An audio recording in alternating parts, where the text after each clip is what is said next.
Le temps a semblé s'arrêter ce jeudi 8 janvier 2026 entre 15h et 17h. Présentation des vœux de nouvel an au président de la République Paul Biya oblige. Outre la poignée de main entre le chef de l'État et les plus de 80 personnalités membres du corps diplomatique, ceux des corps constitués nationaux, c'est une double cérémonie qui plante son décor par deux discours de circonstances de poids, renforcée par une reconnaissance des valeurs diplomatiques. Une reconnaissance de valeurs soulignée dans son prologue par le doyen du corps diplomatique Armando Koté Eshwaka, ambassadeur de Guinée équatoriale au Cameroun, à l'endroit du vainqueur de la présidentielle 2025.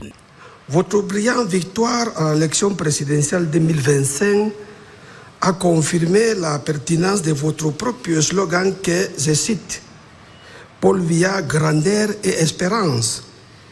Mettre l'accent sur la grandeur et l'espérance pour la venue du Cameroun. Saluant la conduite qualifiée, d'éclairée du président de la République partant de la paix, la stabilité, l'intégrité nationale. Contre vents et marées, le doyen du corps diplomatique apprécie l'apport du Cameroun pour le bien-être des relations bilatérales sur la scène internationale avec une place de choix réservée aux réfugiés et aux autres déplacés des pays étrangers. Des efforts qui sans doute hissent le Cameroun sur le toit du monde. À titre d'illustration des déploiements du pays dans les relations multilatérales et globales, en 2025, la nomination de M. Philemon Yang à l'ONU.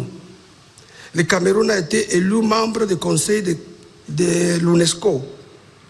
Le Cameroun a été réélu membre du Comité pour l'élimination de la discrimination raciale.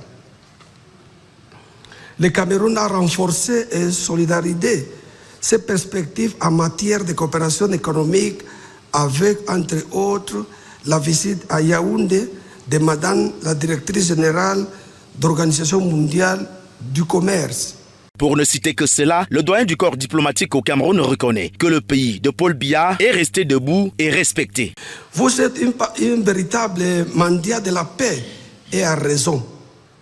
En effet, la guerre n'a jamais réglé un problème. Bien au contraire, elle aggrave la souffrance des populations innocentes et détruit nos pays, alors que nos jeunes États n'ont rien à gaspiller.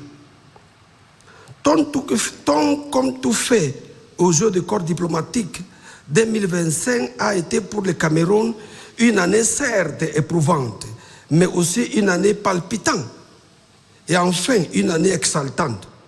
Nous sommes ravis de saluer les performances qui, une fois de plus, ont confirmé le Cameroun comme un pays debout et respecté. De son côté, le président du pays, à l'hospitalité jugée légendaire, fait le chapelet de tous les axes majeurs positifs de l'année 2025 en termes de relations diplomatiques, non sans rappeler la responsabilité qui se veut partager pour, ensemble, relever les défis actuels et ceux à venir. C'est pourquoi je ne cesserai de plaider pour un renforcement du rôle de notre organisation commune.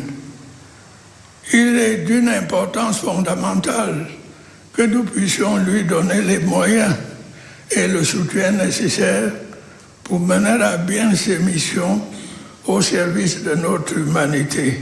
Réitérant l'engagement du Cameroun en faveur de la paix et des autres atouts nécessaires pour un monde meilleur, le président Paul Biya ne manque pas de saluer la pertinence du partenariat avec les différents pays et royaumes représentés partant d'une reconnaissance pour les actes posés par ceux-ci. Je vous remercie pour les différentes actions que vous menez dans ce sens. Je puis vous assurer de la détermination de mon pays à continuer d'œuvrer avec vous au renforcement de ces relations fructueuses.